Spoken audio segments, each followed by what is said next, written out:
Welcome, everybody, to another thrilling episode of HomeKit Insider. You've got me, Andrew O'Hara? I can't even pronounce my own name.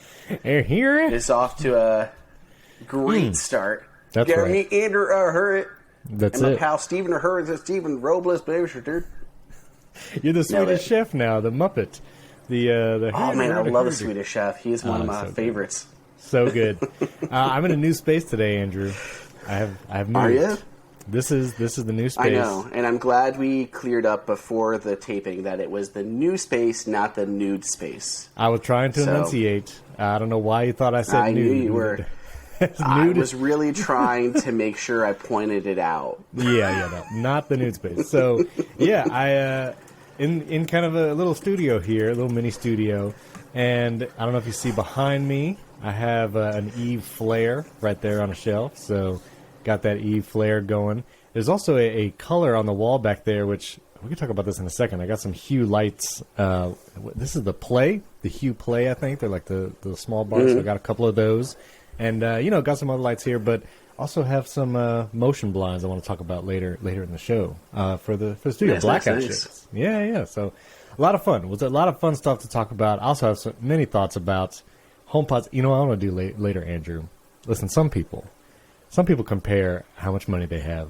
Some people compare the kind of jobs. I want to compare, Andrew, how many AirPlay 2 devices are in your control center when you go to AirPlay something, because now that I've finally set everything up in this house, it's like I needed to name things differently because there's 18 living rooms and all this kind of stuff. So we talk about that too. I want to know what you do there. I know. I literally just put it on our list as we were talking too. I want to talk about the HomePod colors that you were tweeting about the other day. Yes. Because honestly, there's very few good options, but we will come back to it. We'll come back to it. And I'm putting AirPlay to, what do I say? Number comparison. Okay. So let's hit some news, because you got burned by Meross on Twitter, and we got some other things going on. Not really burned, but we'll get to that. So first of all, Ikea has another, which actually, can I be honest, I bought my first couple pieces of Ikea furniture ever. I've never really bought Ikea stuff. And now coming into the new house, we're like, we need furniture. What are we going to get? So we actually have an Ikea sofa, which is really nice. It's comfortable. And we got an Ikea bookshelf, one of those square cube bookshelf things, but there's 25 cubes because it's to fit all the kids stuff. So Ikea stuff, everybody knocks it. Everyone's like, you got to assemble all it, and it's not. But I don't know. I've had a good experience so far. I like it. I don't know. Do you have Ikea furniture over there? Not really. We have maybe a couple things that are from them. I don't mind them at all. I don't mind assembling them. We had an Ikea open up very close to us, and then we moved a bit further away. But yeah, not bad at all. I like a lot of their kitchen stuff, oddly. There's some really cool, not weird single-use gadgets, but just some of their regular cookware is really nice. Yeah. Well, they're in the smart home space, too. We've talked about they have HomeKit stuff, but now they have a new smart hub. The IKEA smart hub, it's called the Dirigera. We're getting on our pronunciation already here. Dirigera. This new HomeKit hub is there's currently the trade-free hub, and we've talked about the trade-free stuff before. This new hub is not only going to support Matter and Zigbee, but also Thread. This hub has got it all. And it should also work with HomeKit because all IKEA stuff is HomeKit compatible as well. So interesting, they've now announced a Matter hub, and I don't see any devices necessarily using it right away. Again, this thing is coming soon. It's not like you can buy it right now. It looks like October this year it will be coming. But good to know that IKEA is getting on the Matter train. Well, I'll believe it when I see it. Sorry, I just had to put that in there. It's my tagline. So yeah, I don't know. What do you think about this IKEA hub? That's cool. I don't know. I mean, on one end, of course, it's nice it has Matter, but it sucks that it's a whole standalone product. There's also doesn't appear to be any migration for your stuff. So if you have existing Sonos gear, you're going to have to, reset to factory and then repair it with a new hub. And their pairing process has been sus at best. So that doesn't excite me. And I don't know. It just... Yeah. It feels like going to a Matter-only hub without like HomeKit certifications means we're going to lose out on some HomeKit specific features. I do not know, Steven, because I don't have these. Like, I don't know if they're like light bulb support, like the adaptive lighting and stuff throughout the day. But going to this Matter hub, we likely won't have those features then because it's going to be certified with only Matter, no HomeKit. Right. I still. So I don't know. Do you remember if they support adaptive lighting? Do you remember? I don't know. I don't know if they support adaptive lighting. 30 people will tell us on Twitter after this. So. Yeah. Yep. I mean, well, we'll see. I'm not sure, but I have so many concerns about Matter. But we'll see. I'll believe it when I see it later this year, maybe, hopefully. All right, I want to tell you about this. This had blew my mind. There's a new smart robot. We talked about smart robot vacuums before. You got the Roborock. You have the Roombas. Well, this is a new smart vacuum, and it is from RoboDeck. This is it a smart vacuum? No, it is not a vacuum. It is a thing. Well, you said vacuum, and I was like, wait, what? Well, it's like a vacuum, because if you're listening, just think of it like that. I'll put a picture, of course, in the podcast art. But this thing, it looks like a Roomba and a RoboVac, but it stains your deck. This is a robot that apparently has a subscription service that I guess they send you stain to put in this robot, and it will, I guess, keep your deck nicely stained for as long as you run it. This seems like a wild, very niche use case. If you really want your deck just looking brand newly stained all the time, this is the robot for you. This company claims that this robot will have HomeKit integration, which I remain very skeptical because robot vacuums don't even have HomeKit integration. I doubt a deck staining robot would have. I don't think that's a HomeKit category that we have right now. So it is definitely not. Actually, it is not a HomeKit category. So I don't know, man. I guess it can be on and off. So that's what you need, right? It could be one of those things where the company's like, yeah, HomeKit integration. By HomeKit, we mean Siri shortcuts. I feel like there's some companies that do that kind of switcheroo on you, but I don't know, man. What do you think about this? It just seems so. This thing says, okay, it says it'll sweep, so it will sweep, not vacuum, but it will like sweep. Yeah, like and street then sweeper. it'll stain. It'll regularly stain your floorboards, and so it's $20 a month, and one cartridge is enough for like 46 square feet. So, I mean, part of me, my initial, like, the skeptical part of me goes, oh, cool, so they only have, like, stain that'll look good for a couple weeks before you have to reapply it. Every month. Maybe I'm going to get stain that'll last me, like, a couple years. I mean, we're literally trying to figure out what to stain our deck right now, and at first I was like, this sounds awesome. I'm like, wait, $20 a month to continuously stain it? Like, I don't want to pay to keep staining my deck. Not to mention, Steve, I don't know about you, I have stuff on my deck. Like, is this going to, like, lift up my Traeger and move it out of the way so it can re-stain the boards underneath of it? No, it will not. So, hey, I applaud the ingenuity. Maybe not for me. If you've got, like, a very large deck that you want to keep pristine and you keep it clear of everything, pick this up. Go ahead and let us know how HomeKit works. I mean, I can imagine a world like 50 years into the future where your house is just covered in robots that maintains everything around your house. It like cleans your pavers, stains your deck, it cleans your windows. You got robots for everything. And then, like sprinklers. What a future, though, where we have to have niche robots. We can't have one freaking Rosie that just does it all. We have to have niche, single-purpose robots. That's ridiculous, Steve. Maybe you could have the Tesla robot doing it all, but then you also risk Skynet. I think it's just a trade-off. You got to see which. Do you want a bunch of little robots or one that can think for itself and might kill you in your sleep? It's up to you. It's totally up to you. I don't know. All right. Well, speaking of, not speaking of other robots. This has nothing to do with robots. But Meross. We've talked about Meross many times on the show. I'm using the Meross garage door opener in my new house. It is actually very solid. Actually using a lot of their switches in some three-way configurations, and I haven't really been liking the Meross switches.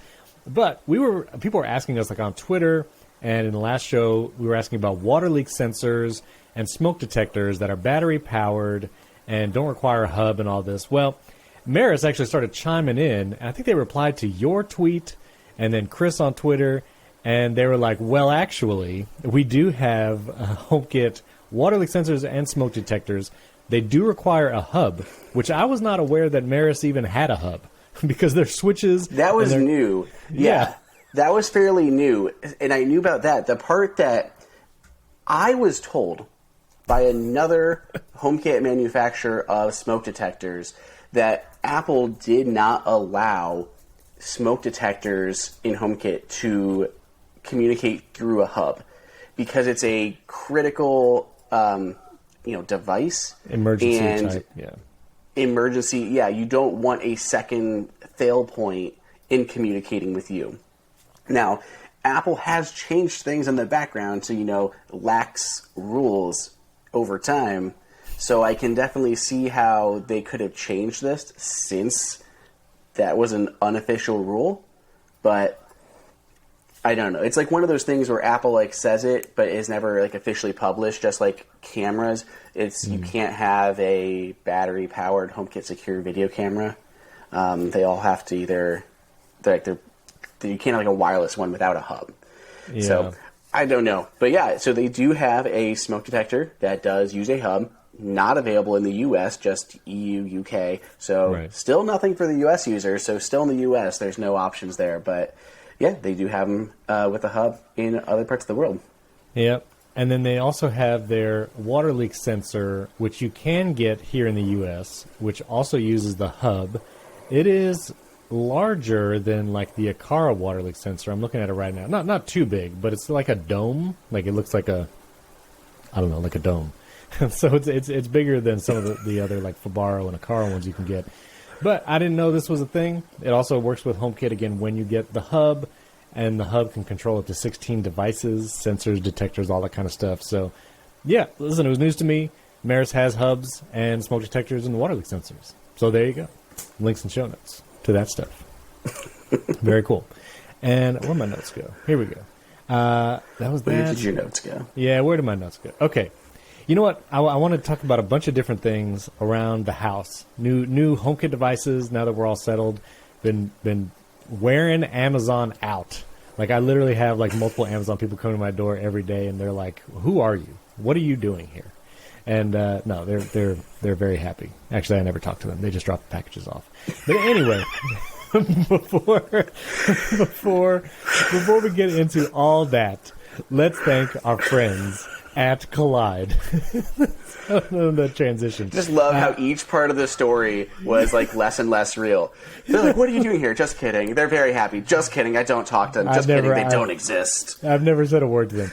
There was actually the one, I did talk to one UPS guy, and I forgot what we talked about, but he was nice. He was a nice guy. Anyway, we're going to thank our friends at Kolide. Listen, Kolide, what they do is they work in the Slack of your company. And if you're either over the IT or over security and privacy, they will send automated messages to your employees to let them know, hey, for privacy and security, here's some things you should do. It works on Linux, Macs, and Windows devices, and it's perfect for organizations that care about compliance and privacy and security, but they don't want to use mobile device management to really lock devices down. Mobile device management is great in a lot of scenarios, but if you lock down devices super hard, it can be frustrating because employees don't feel like they have full access to their hardware and devices. And so Kolide is a great way where you give your employees access, and then when they need privacy and security recommendations, Kolide sends them automated messages right in Slack, privately to them. You can visit Kolide, KOLIDE.com/HomeKit to sign up today, Kolide.com/HomeKit. And when you give your email, you can do a free trial, and you get a free Kolide gift bundle after trial activation. You get a free gift bundle for free, which is really cool. Here's some things it can do. It can work instructing developers to set passphrases on unencrypted SSH keys. It'll find backup codes that maybe people save to their desktop. It'll little Slack message come in and say, hey, maybe don't do that. And if they have evil browser extensions that might be giving away their traffic or data, they'll say, hey, you should install that browser extension because it's spying on you and stuff. I don't know if it'll actually say it's spying on you, but something to that effect. It'll send them that message in Slack. So, Andrew, I don't know. You think this is cool too? I love this idea, Kolide. I do. I love anything that kind of like is helping automate some IT tasks. You're getting rid of some of the work for your IT team and automating that stuff, which I'm sure any IT team is going to love. At the same time, you're empowering your users to be able to use more of their devices, and it's putting this messaging into a spot that they're already using on the daily. So yeah, this sounds like a great application to try out. Plus, free swag. I mean, free swag. You can't beat that. So there's just some ways you can use Kolide to not lock down your employees' devices. Try it. Try Kolide today with all of its features, unlimited number of devices, for free for 14 days. You don't even have to give them a credit card. No credit card required. Try Kolide.com/HomeKit, KOLIDE.com/HomeKit to try Kolide today. Our thanks to Kolide for sponsoring this episode. Now, all right, so I got a bunch of stuff. What are you going to say? What were you going to say, Andrew? I was just going to say, like, I feel like we missed such a good transition there to that ad. I know it's spelled differently, but you could have been like, man, I got so many Amazon deliveries. They're just, like, colliding with each other. Speaking of collide, it was a perfect opportunity. Wow, that was perfect. Pretty good. You were so good on your transitions, and then this week, dropping the ball like an Amazon package. All right, that's pretty good, though. I'll give you that. Okay. So a couple things. We're moving to the new house. It has been an experience. Andrew, I'm so tired of moving heavy things and building things. Those are like the two parts of moving that is just, it's just miserable. But most things have been built now. I actually have this desk. It's off camera. It's a Husky desk from Home Depot. It was only like $200, and it's like 6 feet wide. Like, it's really sturdy. I got a bunch of stuff clamped to it.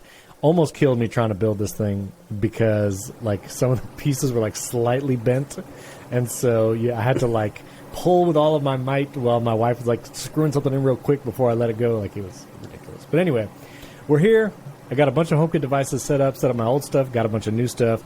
First of all, as I've been setting up the Home app, which we really need to get to this. I don't know if it's going to be today or another time, but talking about organization and naming for devices, because it is becoming a little fraught. Like, it's a little wild. But number one, I recalled this app. We've talked about it a long time ago, but I wanted to bring it back up. HomePaper. Do you remember HomePaper, Andrew? Absolutely. And I did this manually first. Like, I found on like a Reddit, there was like a template, like a PSD, that you could change the colors and put in your own image and make these awesome wallpapers. And I went through this whole process and did it for my Home app, and then the Home app would just repeatedly lose my wallpapers. I would just like open it up, and all of a sudden it's back to like a stock paper. I'm like, cool.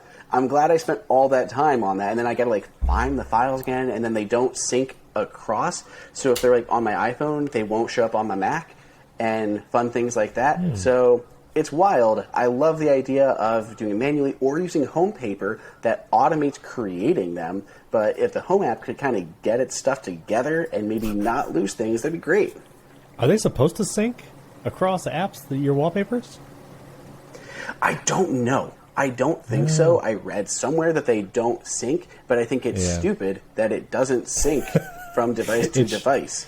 And now I'm left with like multiple devices have nothing. And that's also the same thing across like iPhone and iPad, which I feel like maybe could share wallpapers or something.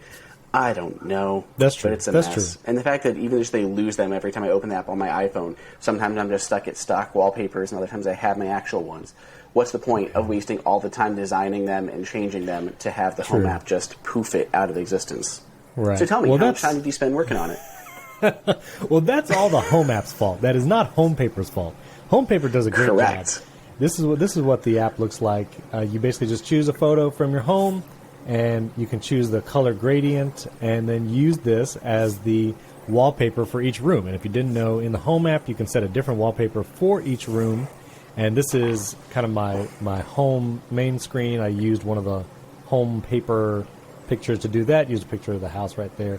So that's fun. HomePaper is really cool. So just a remind you, we'll put a link to that app in show notes if you want to start making custom wallpapers.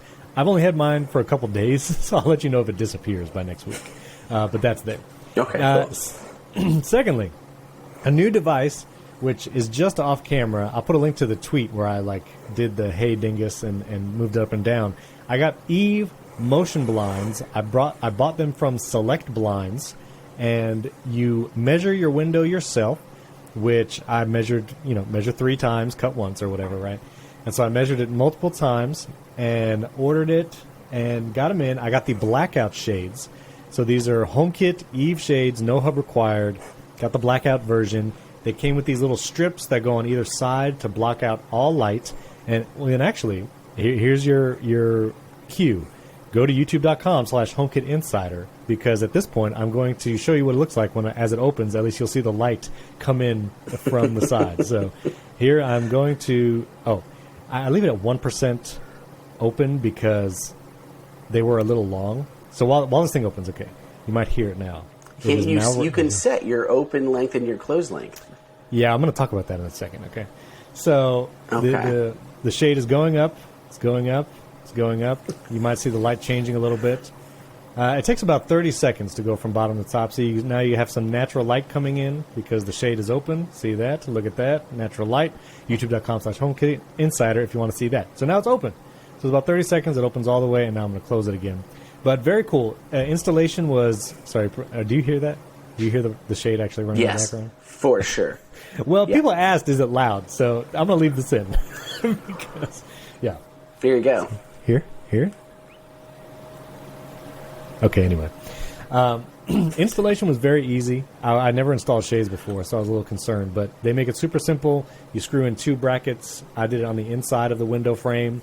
Goes in quick. The shade just kind of clicks right in there, and you're pretty much done. Valance goes on top. I got this black thing that goes in the front, and the light leakage things on the side, they just stick to the windowsill. There's just like 3M, sticky tape, take it off, all good to go. So, love it, honestly. Like, it's really great. The Blackout actually blacks out all the light. You can see now there's no natural light coming in through the window, so all that works great. So, I jumped into the Eve app, which supposedly lets you set your closed and open length. And so I tried doing this multiple times because I measured it. I measured it multiple times, but it's like a 1/4 of an inch too long. Like the shade is, or maybe like a 1/2 inch. It's like resting on the sill, and the shade is like a little bit crinkled. So I really thought I measured it exactly. Maybe I didn't follow the directions properly, but I really tried.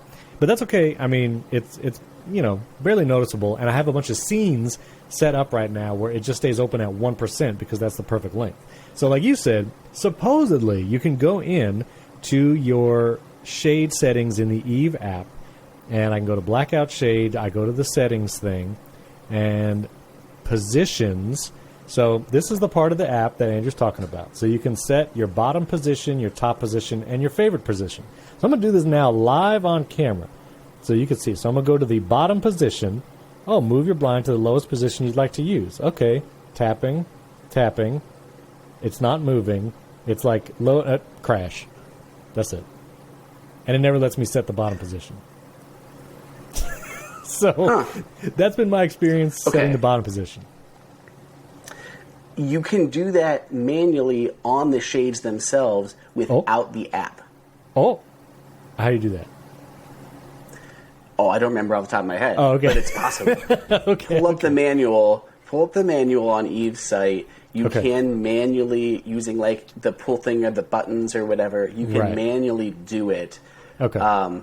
Mine didn't crash, so it must be either a bug in the most recent version of the app or something iOS related, because Apple did just release 15.5, I think, 15.5.1 for like HomePods and Apple TV. Yeah, but I mean, like in 15.5 for your phone, that could have introduced some minor modal view issues. I don't know, but yeah, I didn't have that issue when I had set mine up. It didn't crash, but you can do it manually without the phone, which is what I like, that there's physical controls on this thing. Well, I will look that up, and I do love it. There's like that pull thing, which you just kind of like pull it once, let it go, and then the shade will go all the way up or all the way down. Everyone in my family was like trying it, and I repeatedly have to say like, don't hold it.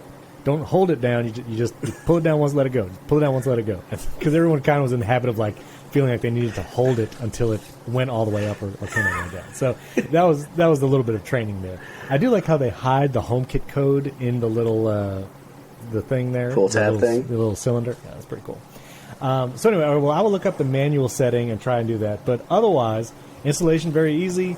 Select blinds. They have a lot of sales that go on, and I really love them. So I might be getting more of those. Again, they're not like inexpensive. You're in the hundreds of dollars depending on the size of window that you get.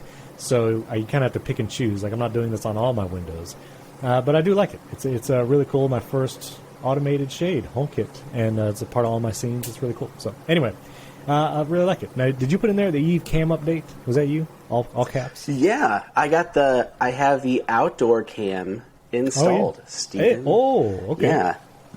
Well, yeah, and throwing stuff around. He's throwing stuff, yeah. Cool.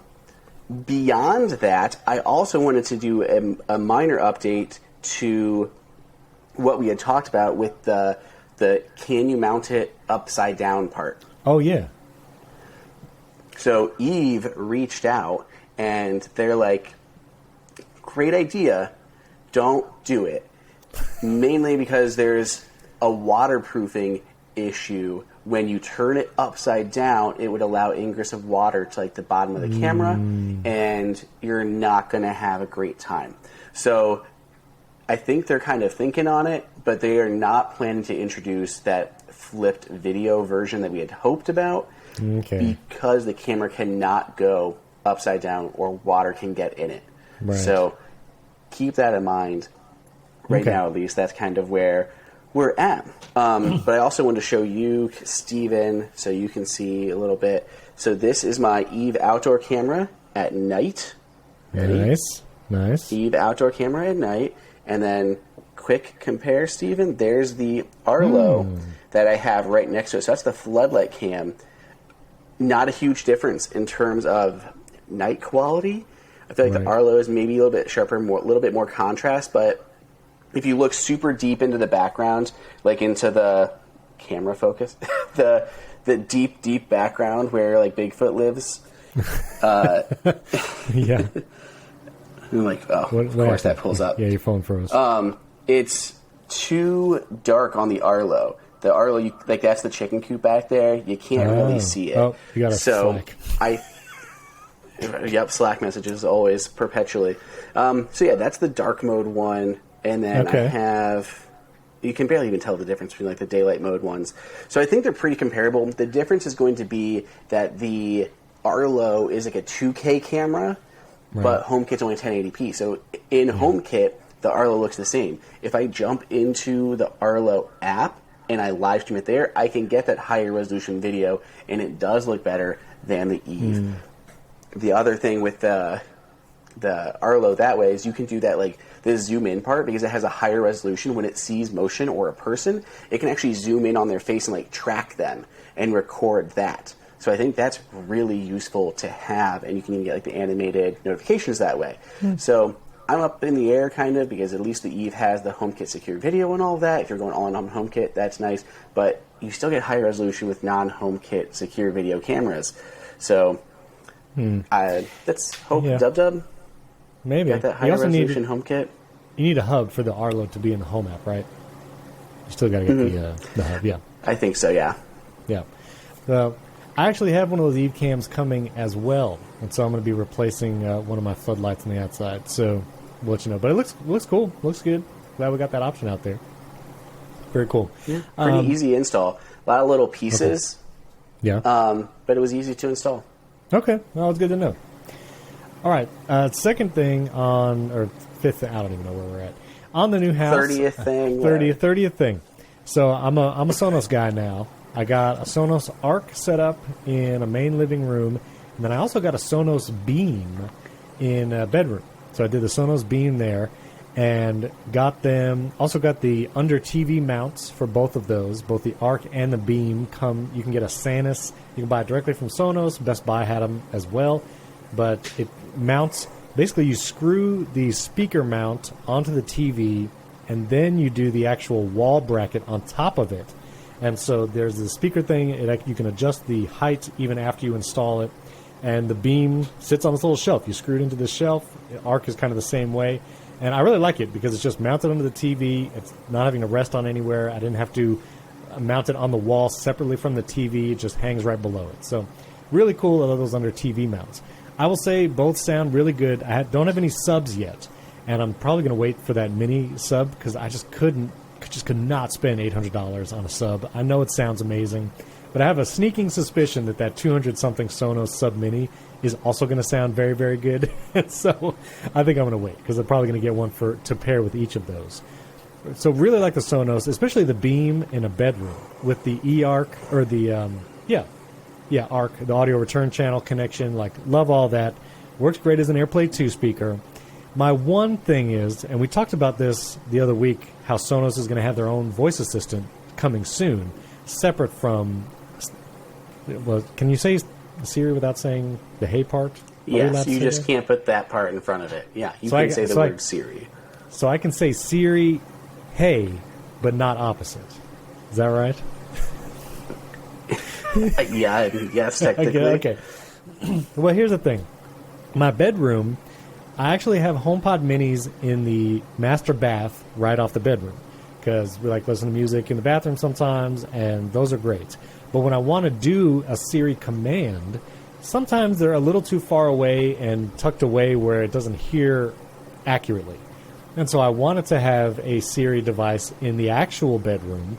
I know you can do your watch, you can do your phone, but I just find having a dedicated HomePod for stuff like that, you get a better experience, a little faster in performance when you have like a HomePod mini for Siri commands instead of just using your devices and stuff.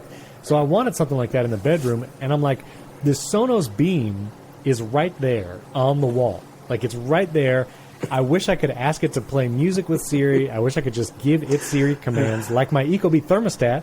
My Ecobee thermostat is working great. Like, that is the only, Siri device in kind of our little family room, and it's been working great. I don't have to have a dedicated HomePod in there because the thermostat's doing it. But in the bedroom, I'm like, I wish this Sonos Beam could just have Siri. But instead, I'm like, well, I guess I get a HomePod mini for the bedroom as well. So I got a single HomePod mini for the bedroom just for like Siri commands, so I don't have to yell across into the bathroom and it not hears me right. I just wish, and also with the Sonos Arc that I have in a larger living room, same deal. Like, I would not put a HomePod mini in there for a speaker because I got a Sonos Arc. It sounds amazing. Like, why? I don't need a HomePod mini speaker. I just need something to respond to Siri commands. I just wish my Arc could do the same thing that, again, the Ecobee thermostat could. So I'm even more or even less in favor of this dedicated voice assistant, and I wish the Sonos had instead enabled that Siri integration like the Ecobee stuff. So I don't know, man. Do you ever have that experience with the Sonos stuff? No, because in most of our rooms we still have the HomePods. We have like the Arcs and everything, but I keep a HomePod in there for all those things. I don't ever because I don't listen to as much music through my HomePods. So it'll be podcast or audiobooks or something, and there is occasional music, but I'm not looking to have like freaking blow the roof on the place. Like if I have like that crazy good audio with that full kind of like dynamic range, my wife can probably hear it upstairs when she's trying to work. So that wouldn't be great. I have to even turn down the bass on the Beam in the studio because she can feel that upstairs. Oh. So it just depends on what your use case is. But every room in this house, we just have HomePods already. So that's hasn't been necessary. That's what I've been doing. I will say I had a pair of large HomePods, the old discontinued ones, and I gave my kids kind of first choice because I had those big HomePods. I had HomePod minis already before I bought anything new, and I was like, which do you want on your desks? Because they have kind of a desk bunk bed thing. And my oldest son was like, give me the big ones. And so we set up the stereo pair of the big HomePods in his bedroom, and I just have to say, they sound so good. And it's still like no comparison, even with a stereo pair of HomePod minis. I'm like, these big ones sound awesome, and I really hope that the rumors are true and that we get an updated big one. But they sound really good. I'll just say that. So, with the HomePods, let's do the AirPlay 2 comparison. So now, whenever I go on my phone and I'm playing something and I want to share it to a speaker, I'm like, okay, what do I choose here? So, listeners, if you didn't know, you go to your control center, swipe from the top right corner of your phone, you hit the little AirPlay symbol. Now we're going to count. Now, stereo pairs count as one. But let's see. Do you already know? Did you already count them all? Yeah. Okay, wait, hold on. Wait, are you counting Apple TVs? Sorry, this is very exciting radio. I'll cut all this out. Yes, they're AirPlay 2 devices, so I would count them. All right, so are you counting an Apple TV and a Sonos all on the same TV as 2 devices or 1? Do they show up as 2 devices in Control Center? Okay. I'm just making sure. I'm just making sure. Yeah. 8, 9, 10, 11, 12. Okay. How many you got? I think I've got about 18. Okay. I think I got 19. And one of them is Granted, I have this here that's not set up yet, but... Okay. So we're about even.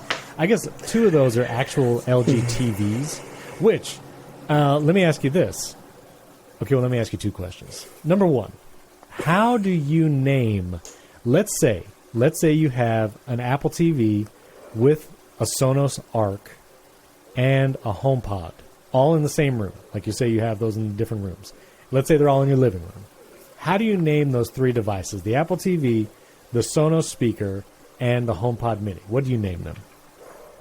I name them what they are. I have one more than that because I have my TV in there, like our living room. It has a Sonos Arc, it has a HomePod, it has an Apple TV, and it has a Sony TV that has AirPlay too.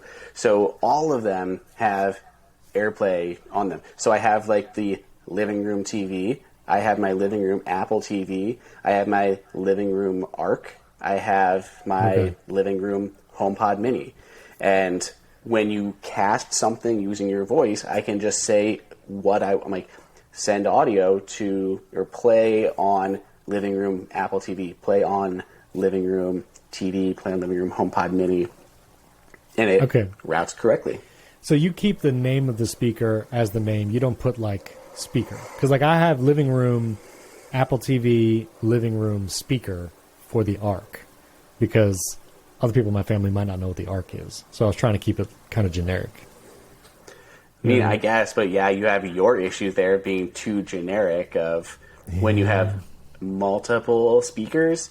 Like, I don't know. I always do the thing of like, what is that? Like, tell me to do something on that. And it's like, okay, whatever I would call that is what it is. Whether that's like, that's the corner light or that's the HomePod mini. Like, that is kind of how I determine what to name them because of that.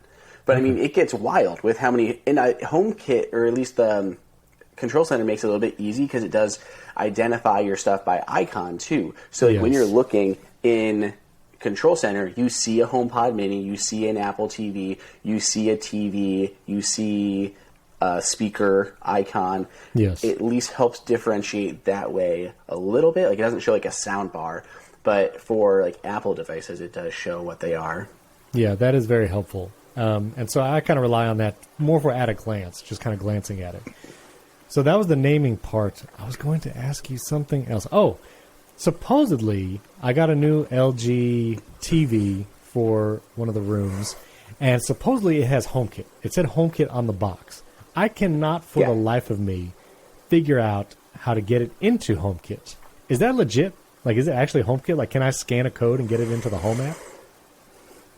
Basically, yeah. Do you know where you might go? I need to Google this, but do you know where you might go? They bury it into settings with all the different ones. I had an LG one. We added it to HomeKit.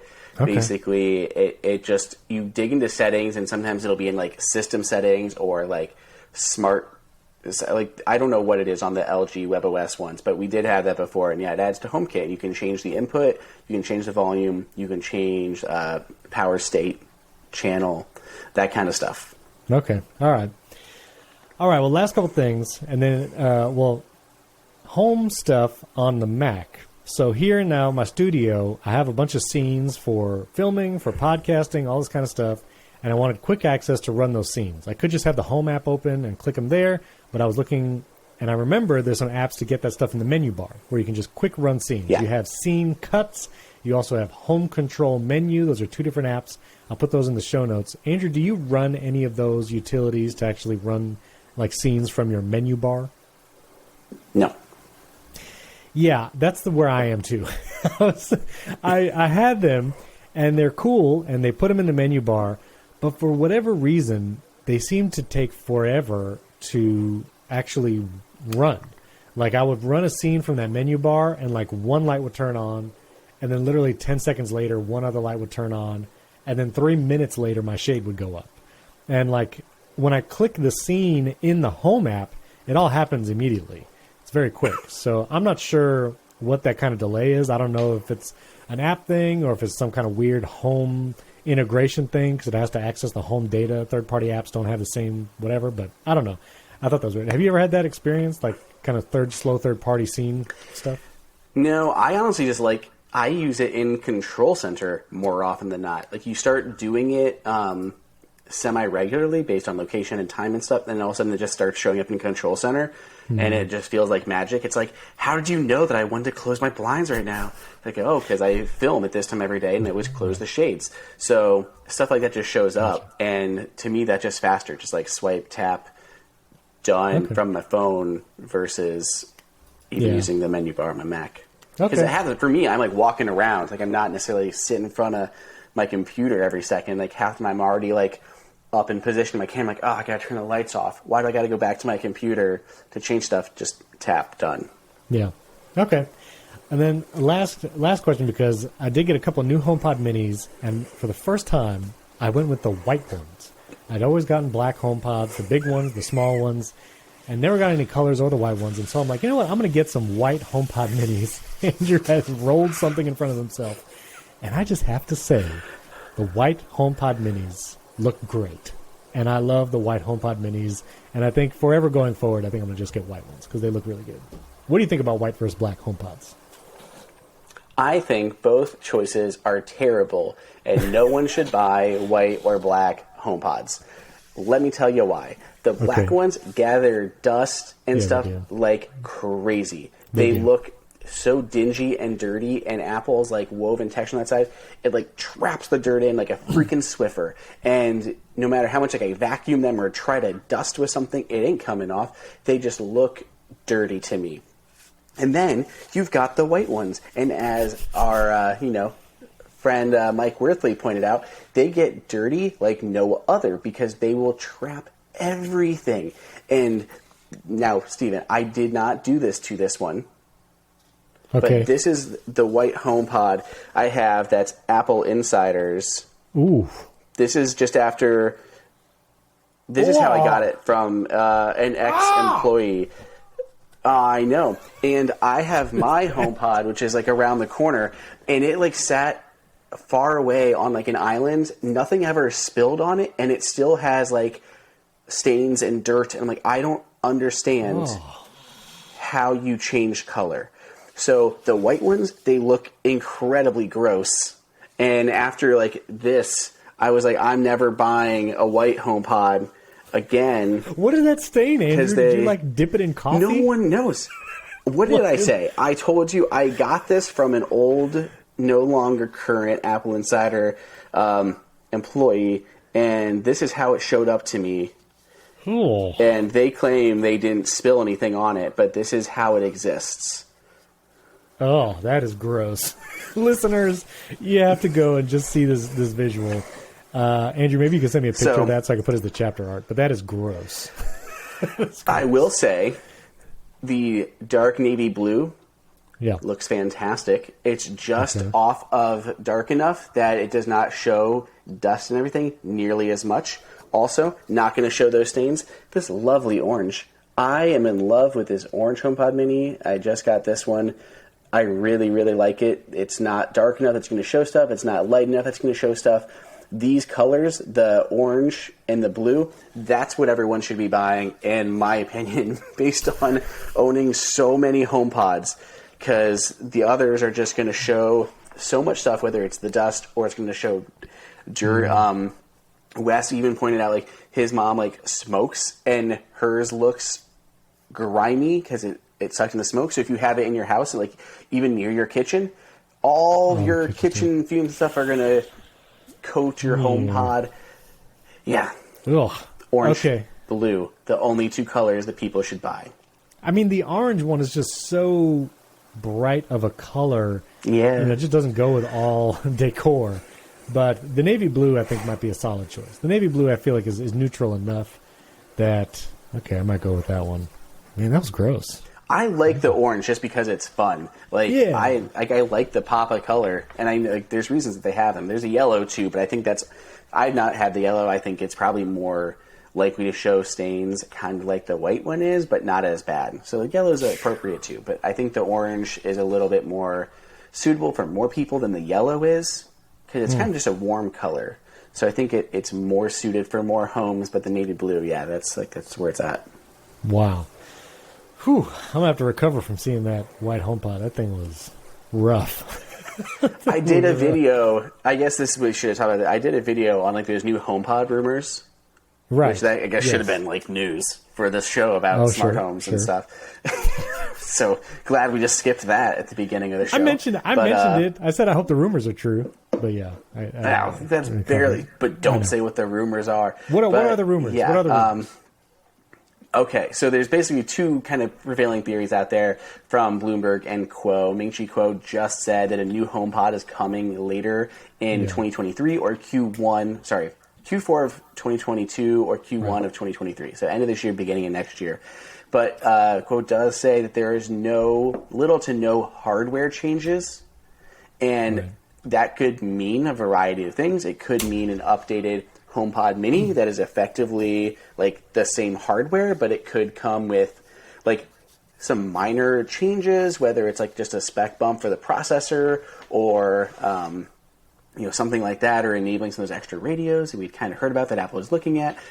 I don't know, but or it could be like maybe an updated version of the big HomePod, and Apple didn't change its hardware much. Like there was literally no other information given to it.